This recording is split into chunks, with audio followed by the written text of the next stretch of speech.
Welcome to CIT Tech Tips. Today I'm going to be telling you how to fix a computer that is not charging. Possible problems might include it not being actually plugged in, damaged cable, it being plugged into the wrong port, the incorrect charger, meaning that the voltage that is being provided to the computer is either too little or too much, which is why you always use the charger provided with the device. The battery might be so old that it just doesn't hold a charge anymore. The PC overheating, outdated drivers, or faulty hardware. Problem number 1. Check to make sure that your charger is plugged in. This is a common problem in which the solution is just pushing the charger a bit further. Problem number 2. Damaged cables and connectors. After years of wear and tear, something might happen to the charger in which the connector might be bent, or the wiring inside the cable might get exposed and causing it to get nicked, which in turn causes the cable to stop working properly. The solution to this would be just to get a new charger. Go onto the manufacturer's website, Amazon, or any retailers, and find the exact charger. Problem number 3.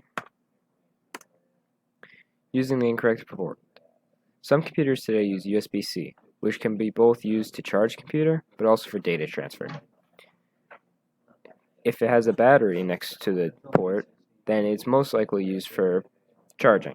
However, it has that little thing, three-pronged thing, then it's most likely for data transfer, but it can also be used for both.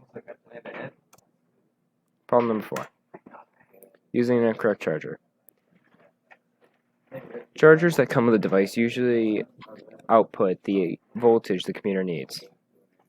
If the computer does not get the voltage that it needs, it might not charge properly, or it might not charge at all, which is important that the charger you get for the device has the same voltage output as what the computer is allowing.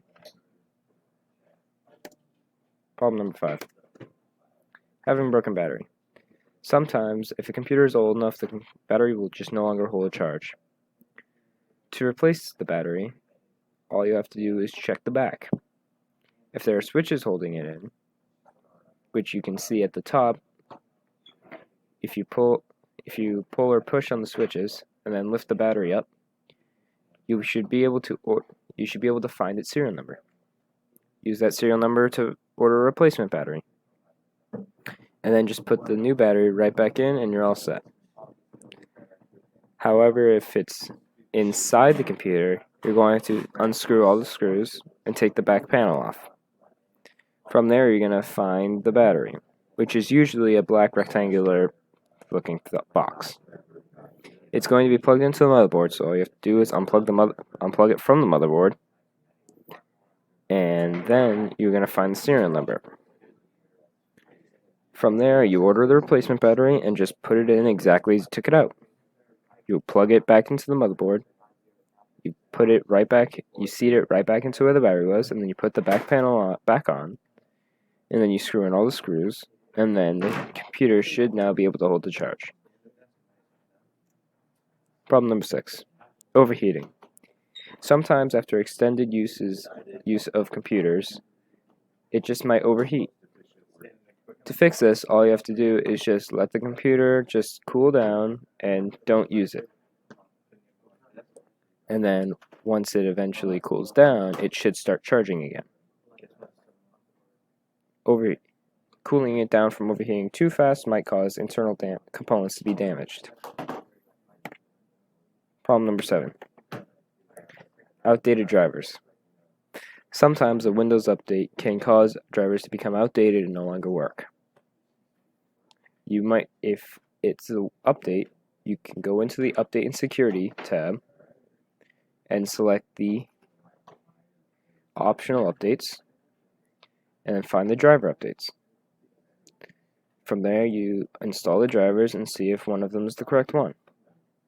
If it is not the correct one, like I am doing right now, and find the Batteries tab. You're going to want to select Yes on the User Account Control pop-up, or else it won't let you access it. Go to the Batteries tab and right-click on the Microsoft AC adapter. Select Update Driver. You'll be prompted with two options. You will want to select Search automatically for drivers if you do not have the driver file on your computer. Now, for my computer, I already have the best drivers installed. However, it may be unable to find the drivers for your computer, or it might be able to. If it is unable to, you're going to have to go to the manufacturer's website. From there, once you download the correct driver, we're going to have to select Update Driver and then browse my computer for drivers. Once you do that, you can select the file and then the device might start working again.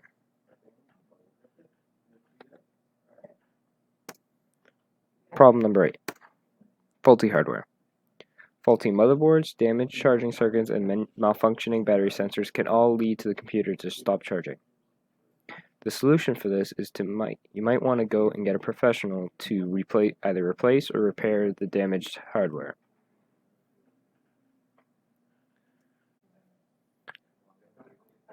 These are all common reasons why a computer would stop charging, but these are not all the reasons. If your computer has a different reason than it's not charging than the ones I provided here, you might want to take a computer to be repaired. That is all.